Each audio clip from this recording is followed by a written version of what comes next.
going to show you how to cut up cantaloupe and put it in the dehydrator so that you can have it for future usage. It has a longer shelf life.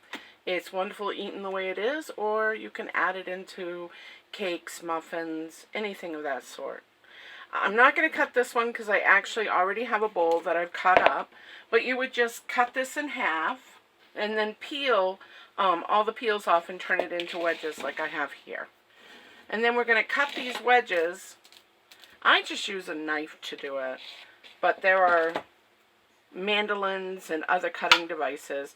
I do them about 1/4 of an inch in thickness. Because you're going to remember, when it goes in the dehydrator, these are full of a lot of juice, and they're going to shrivel right down to nothing. And that's really what we want. We want them to be, they'll be almost like a fruit leather. If you've ever had a fruit roll-up or a fruit leather,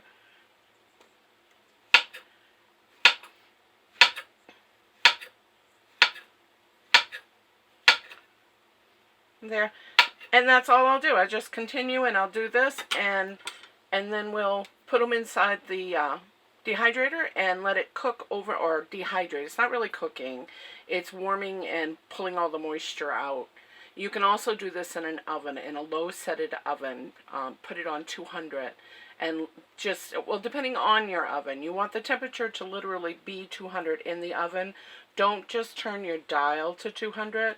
If you just turn the dial to 200, oftentimes, depending on what style that you have of an oven, it can be hotter or not quite hot enough. I have a gas stove, and I find that the temperature setting will say one thing, but it'll be quite hotter. The less you open the oven, the more that gets in there. So I have to open it up and check a thermostat that I have hanging in there. And it's just a little round oven thermostat. You can pick those up at any hardware store or baking goods store, or even at Walmart. I'll finish cutting these up real quick. I actually have the dehydrator set with 3 trays full, and I'll just show you how to set the last tray.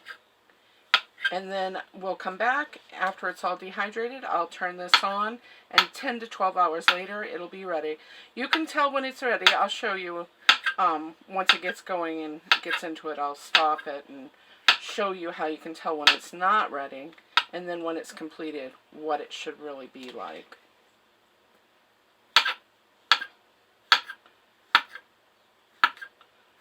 Alright, I think I have enough to set a tray up. Whoops, that one's a little thick. You don't want them too thick. If you get them too thick, they don't dry out all the way through, and then you can cause some bacteria in your dehydration.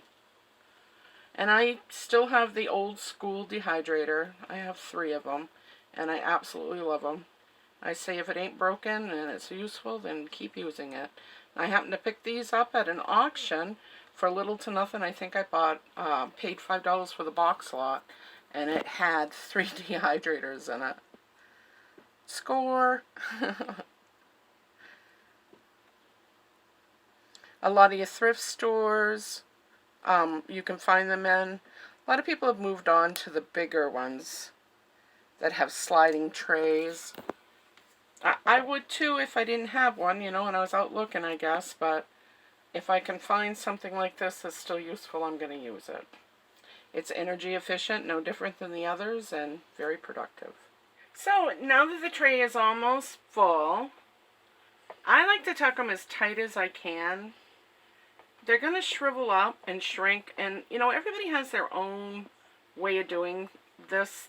Some people don't think they should touch, but I think that's a waste. As they shrivel up and shrink, you're going to be shocked at how little you actually have in there, because it loses more than 70% of its volume as it dehydrates. Most of this is all fluid. Okay, so now we have this last tray. This one is actually a 4 tray. I have 4 more from, well, actually I have 8 more from other dehydrators. But where I'm doing a heavy juice fruit, I don't want to put too many trays on it. If it's the same type and style, then you can use the trays interactive with each one. Then I'm just going to put the cover on it, plug her in, and wait 10 to 12 hours. I'll check it periodically to see how it's doing. And if you're curious to how this works, there's actually a little heat fan down in the bottom. And if you look, there's a vent through here. It blows the heat up through, which evaporates the moisture, takes the moisture out. It's pretty simple, nothing complex about it at all. All right, I'll come back on here in 10 to 12 hours, or actually I'll come back on here as soon as I'm ready to check it, and probably half the time, about 4 or 5 hours. And we'll take a look and see how it's going. So the dehydrator has completely dehydrated the cantaloupe, and this is what it looks like. These are really, really fine little chips. They're nice and thin. I've gone through it already, and there really isn't anything that isn't ready to go. Now I'm going to take these out, and I will put them in a jar. I'll vacuum seal the jar. You can also store them in vacuum sealed bags, or if you don't have something like that, I'll tell you a little trick. You take a quart size or gallon size, whatever you want, of a Ziploc freezer bag, put them inside that, push all the air out, stick a straw in it, and just keep sucking the air out of it as you're zipping it up. And it actually takes all the air out, so you don't have to worry about anything.